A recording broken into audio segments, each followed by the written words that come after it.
Alright guys, today we're going to be talking about this guy, the Micro Anchor from PowerPole.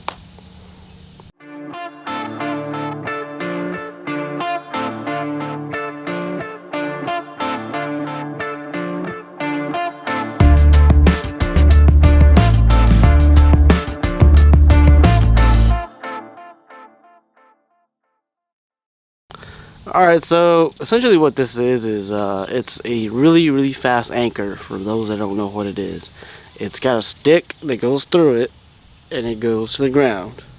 It can deploy in 7 seconds or less, and I can attest to that. But anyhow, this is a video and a review, so let me show you how it works. So I got the PowerPole unit. I have it wired like this.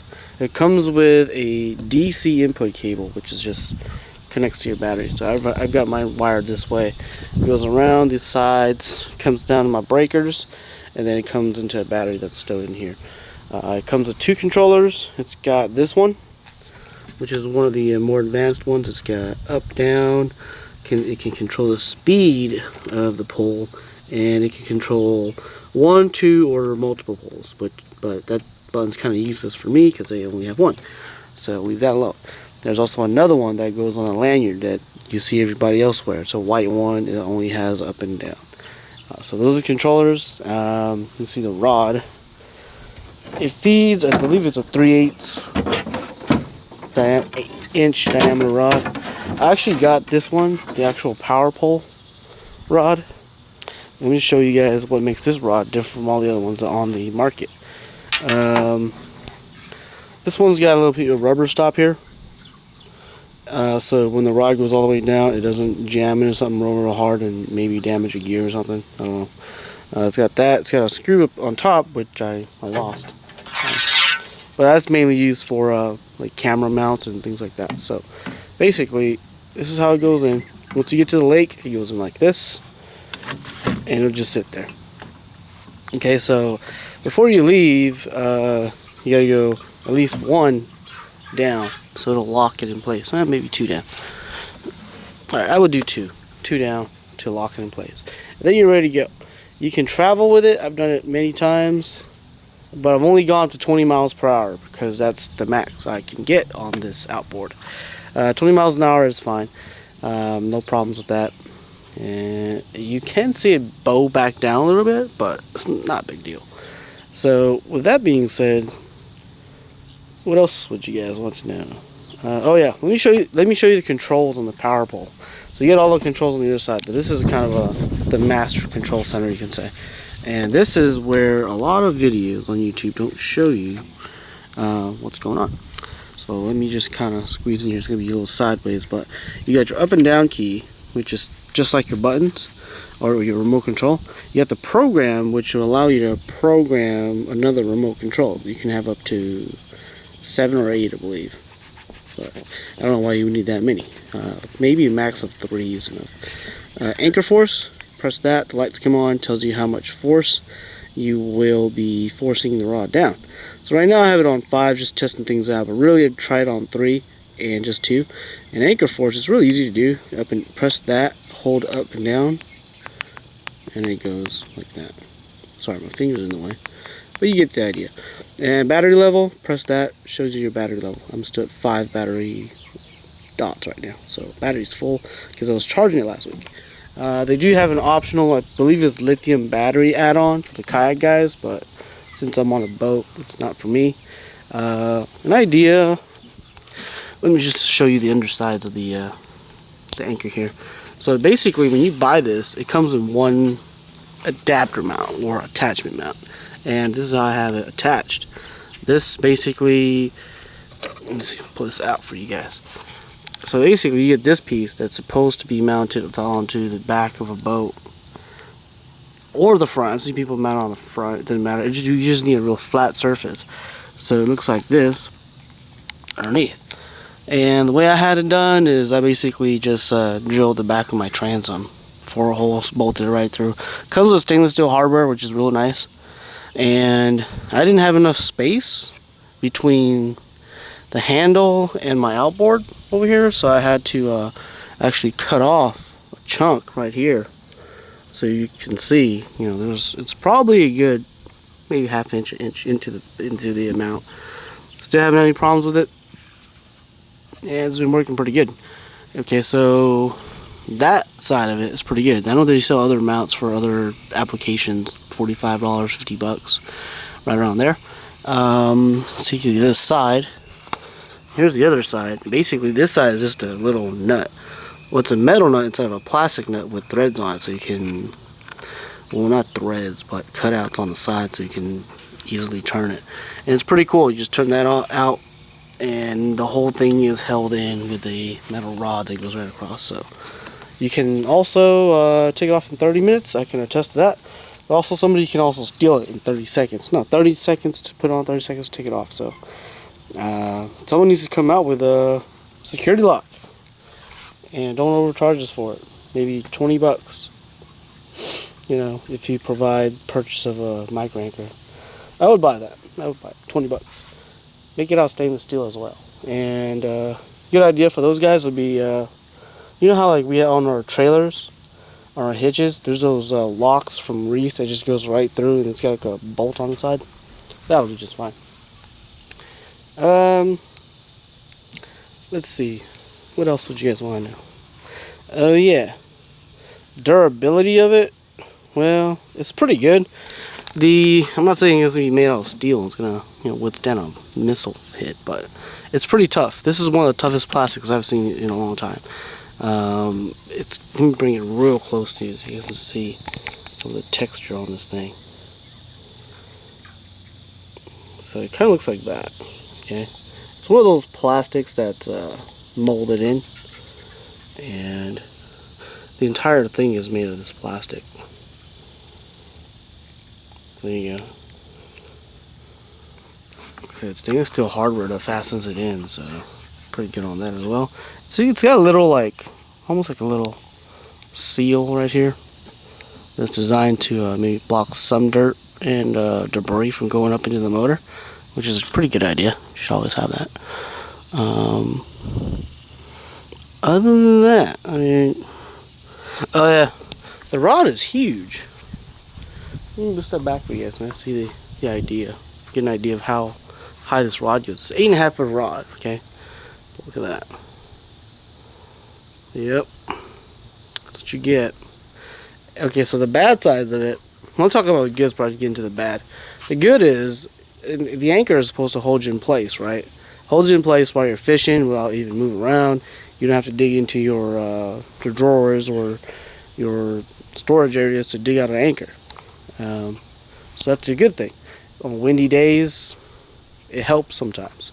I say helps sometimes because the pole, to me, is just not strong enough for a good boat on a windy day to keep you in place, even in sand and other things like that. Because as your boat's moving up and down, say you got like a 2 foot, no, say 1 foot swell is just going up and down, the boat's going to go up and down, especially for a light boat like this.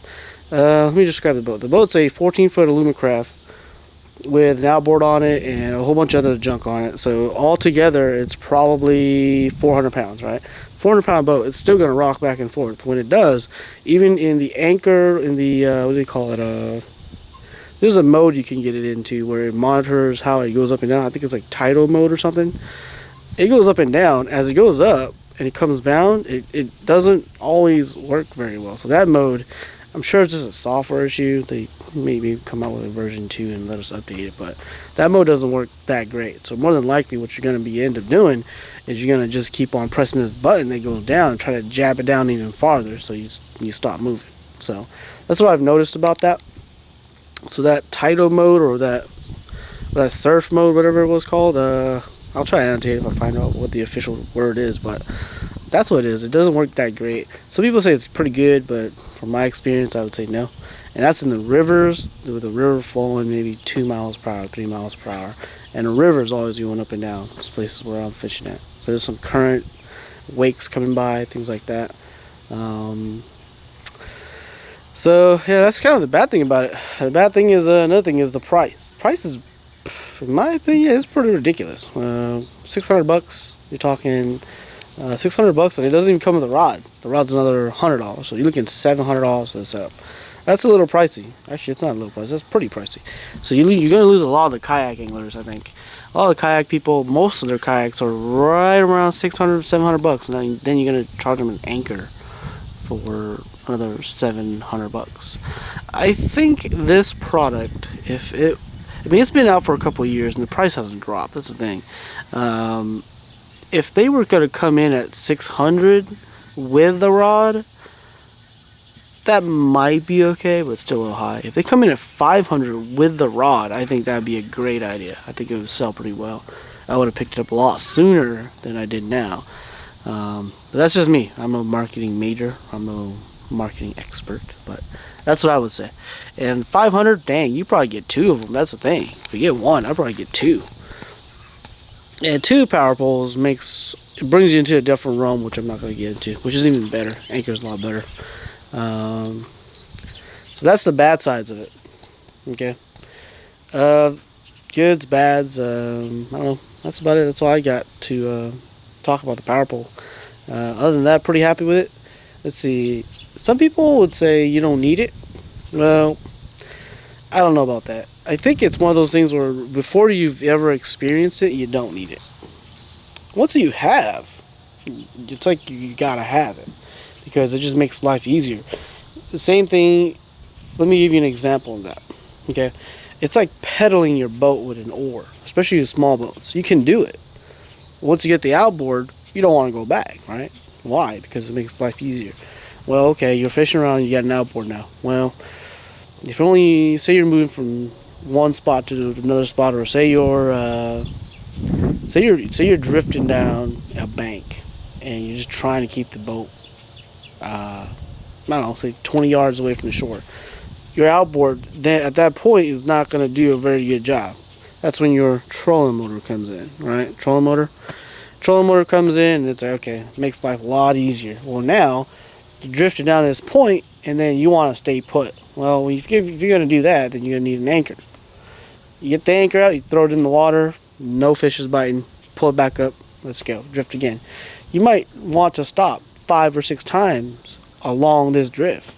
Well, guess what? You're going to drop the anchor 5 or 6 times along this drift.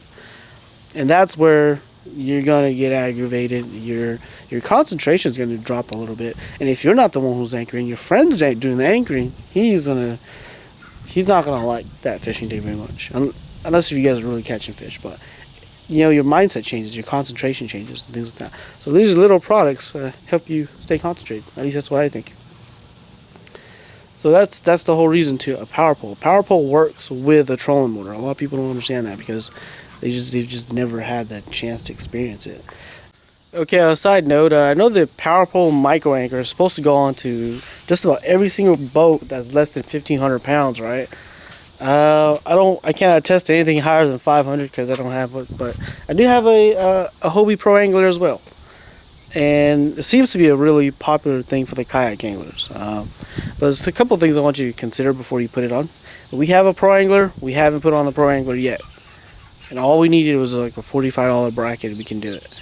One thing is, like I said, it's very pricey because if you're on a Pro Angler, more than likely you're not going to have electronics on board or a battery. Some people do, some people won't. So you're going to get that other lithium battery that comes with it that just basically just locks on the side.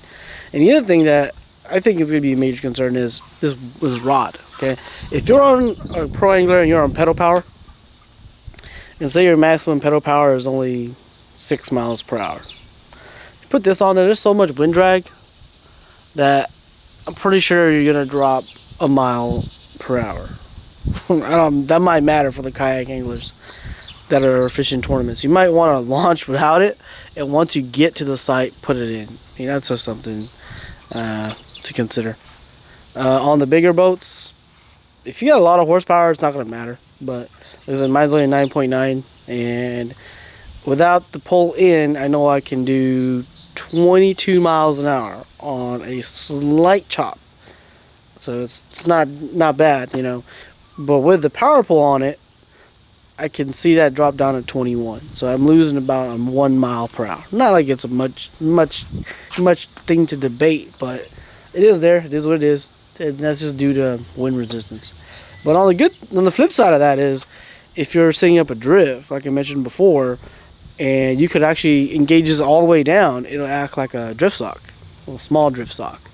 But yeah, that's a cool thing about it too. So it doubles as not just an anchor, but as a drift sock as well. It doesn't work real good as a drift sock, but it slows you down a little bit more than just free drifting with the wind. So anyhow, that's my review on the PowerPole Micro Anchor. Any questions? Let me know in the comments, and I'll try to answer them best. I'll try to answer them as best I can. Oh yeah. On a side note, I guess it's related to the product as well, because the product is only as good as the people that back it. So I bought this PowerPole, bought it brand new, okay, Tack Warehouse, on their 15% off anything in stock sale. So they had that on sale. I was pretty surprised because they had a whole list of manufacturers that did not qualify for 15%, but this was one that did. So that's why I picked it up. Picked it up 3 months ago, and came in, installed everything, had everything working, and first day to the lake, one of my controllers wasn't working. The little white controller that I don't have with me right now. So I'm thinking, what the heck? Well, maybe just a dead battery, because they get that all the time, remote controls, right? From like your VCRs and DVD players and amps and things like that, right? So I go to like Walgreens, pick up a battery for $4, put it in, and it's working. It works great that day. The next day, go back out, boom, battery's dead again. So I call up. I didn't even call up. I emailed them, and somebody just got back to me real fast within 2 hours, and basically said, just send it in. We'll send you a new one. Well, actually, he sent me a new one, and with a box, even had a return ship label. And I just put the old controller back and it goes back. So that's pretty good customer service on that end. I don't know if that really matters, but customer service gives a thumbs up for me.